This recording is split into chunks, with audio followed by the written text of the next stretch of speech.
C'est Anaïs. L'histoire commence avec Leonardo. Parce que Leonardo est venu me voir pour me proposer une exposition sur Catherine Robbe-Grillet. Et c'est comme ça qu'intervient Farida et Ariel Dombasle, qui avaient joué toutes les deux dans le film de Robbe-Grillet, Gradiva. Et pendant la première exposition, Ariel était ravie de la photo qu'elle avait fait. Elle a tout de suite adoré et Leonardo, le photographe, et ses photos. Donc l'idée d'un parfum est née pendant la première exposition, car elle a rencontré une jeune fille qui était née et qui lui a proposé, elle rêvait de faire un parfum, et qui lui a proposé de créer un parfum pour elle.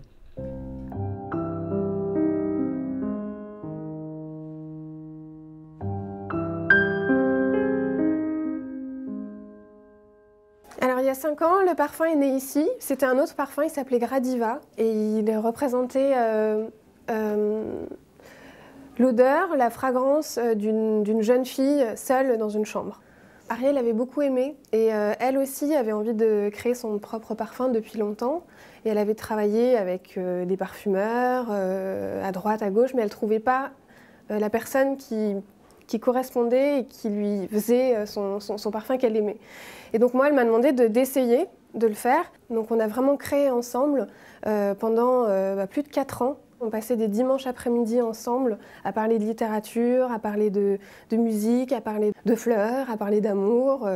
Elle a été comme une muse. Et puis moi, je retournais dans ma petite chambre d'étudiante et puis je faisais mes petits mélanges en pensant aux discussions qu'on avait eues. Et petit à petit, on a abouti à ce secret, en fait.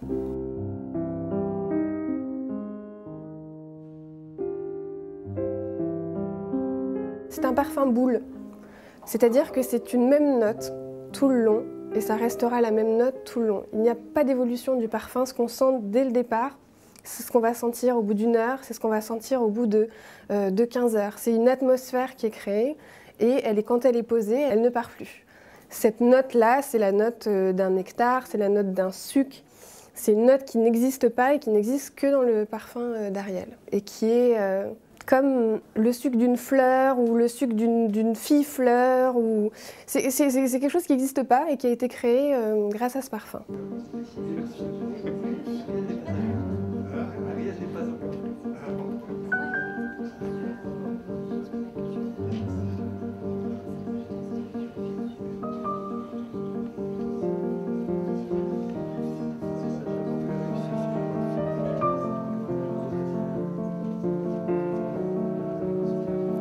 J'ai hâte de voir des posters d'Ariel nue dans Paris. Et non, je trouve ça très beau, je trouve que ça lui ressemble, son parfum lui ressemble. C'est vraiment son univers. Et ici aussi, ça lui ressemble. Donc voilà, c'est très réussi. Bravo Ariel.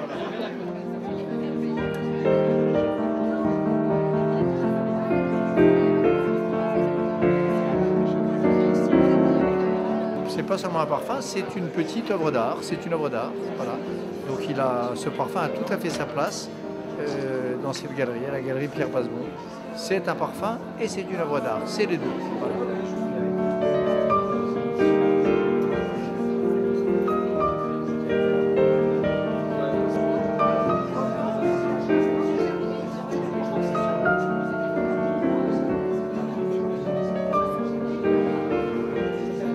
Très élégant, très beau. Et puis le parfum est enivrant.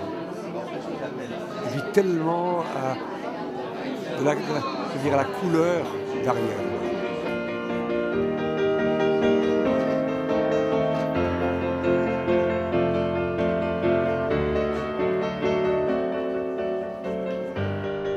En fait, l'idée est venue d'Ariel Dombasle, donc de proposer quelque chose de nouveau en termes d'image autour du parfum et de son nom, Le Secret d'Ariel. Forcément, j'ai été chercher chez Ariel Dombasle quelque chose que j'ai immédiatement repéré chez elle. C'est quelque chose qui est lié à l'enfance, qui est lié à l'innocence. Et puis, elle a eu un jour l'idée de me proposer de reprendre, ou en tout cas de s'inspirer d'un tableau de Gervex. Et donc, j'ai trouvé l'idée intéressante. Néanmoins, mon univers est plutôt, je dirais, orienté vers d'autres dimensions qui sont, à mon sens, plus du côté de l'onirisme, du côté du rêve, quelque chose qui est presque du côté du fantastique. Donc on s'est entendu pour avoir un territoire un peu commun entre quelque chose qui serait du côté de la fin du 19e siècle et quelque chose qui soit beaucoup plus onirique, beaucoup plus mystérieux, beaucoup plus sensuel, mais avec une approche plus dangereuse presque. Et donc on a pris comme référence des tableaux aussi de Ingres, de Gustave Moreau, etc. D'où la notion de l'or, tout ça. De plus, le film vient en écho de ce qui se passe au niveau des photographies pour donner une vision beaucoup plus narrative, mais qui ne dévoile rien. Parce qu'au final, on ne sait pas ce qui se passe entre cette beauté absolument merveilleuse qui est couchée nue dans un lit et cette silhouette qui, d'une certaine manière, va chercher derrière un rideau quelque chose du côté de la lumière, du côté de l'autre monde, du côté d'un au-delà, du côté du rêve, du côté de l'inconscient.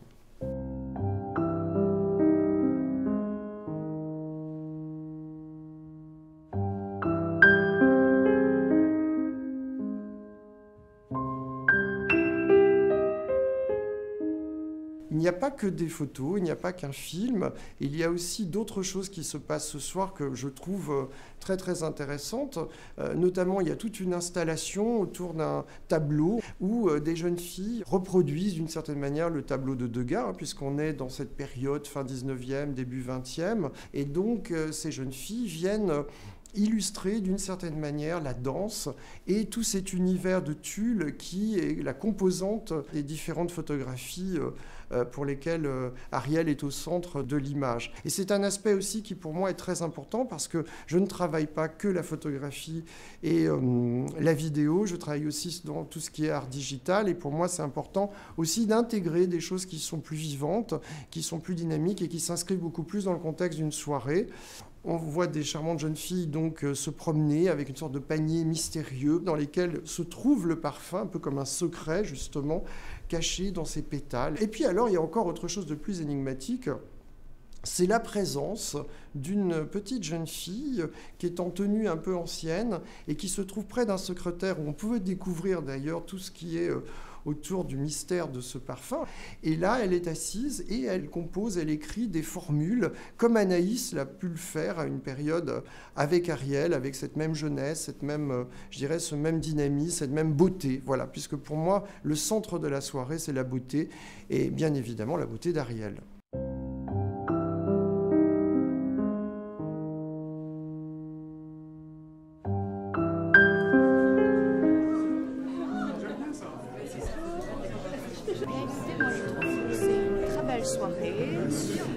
Je trouve que le travail de M. Marco, ce ne sera pas de la mondanité. Je trouve que c'est un très beau travail parce qu'il y a beaucoup de recherches au niveau historique, en histoire de l'art.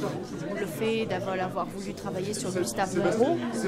Et il y a aussi le thème de Londines qui est très intéressant. Et donc voilà, ça m'a beaucoup touchée. Voilà. Et je trouve que l'invité est intéressante et que M. Marcos choisit toujours des gens qui ont une certaine aura, une certaine personnalité. Voilà. Mais c'est aussi le fait que ce soit un metteur en scène. Il y a quelque chose de lynchien chez lui. Ah, je trouve magnifique votre idée de mettre cette vitrine féerique, vraiment. On dirait des fées, des petites danseuses avec les lumières et toute l'ambiance avec le tulle, c'est d'une légèreté magnifique, comme un conte de fées. C'est superbe, vraiment, cette idée est superbe.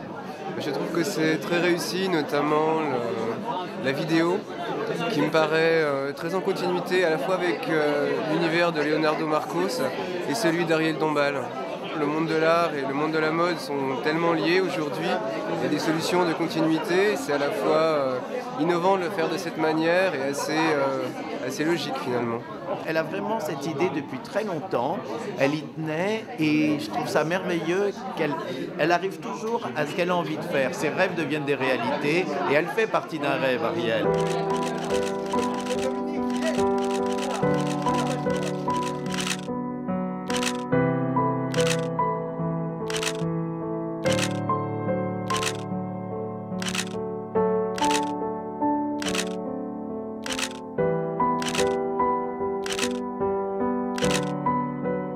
Les voluptés, le plaisir, ça commence par l'envoûtement. Et l'envoûtement, ça commence par les arômes, les effluves, les fleurs, l'attraction. Et donc là, j'ai fait beaucoup de recherches pendant 10 ans. Et puis de manière tout à fait magique, un peu surréelle, il y a la présence tout à coup de Leonardo comme photographe, comme hommage à Alain Robbe-Grillet. Et là, une petite jeune fille charmante, Anaïs, qui était à côté de lui, et nous parlons parfum. Et elle me dit, mais je travaille à la Coupe des Fleurs à Grasse, je suis née, je fais des parfums. Et je dis, eh bien, on va faire ce parfum ensemble. Et c'est elle qui est arrivée à analyser ma formule de mon fameux mélange, à trouver les ingrédients, une alchimie secrète très complexe.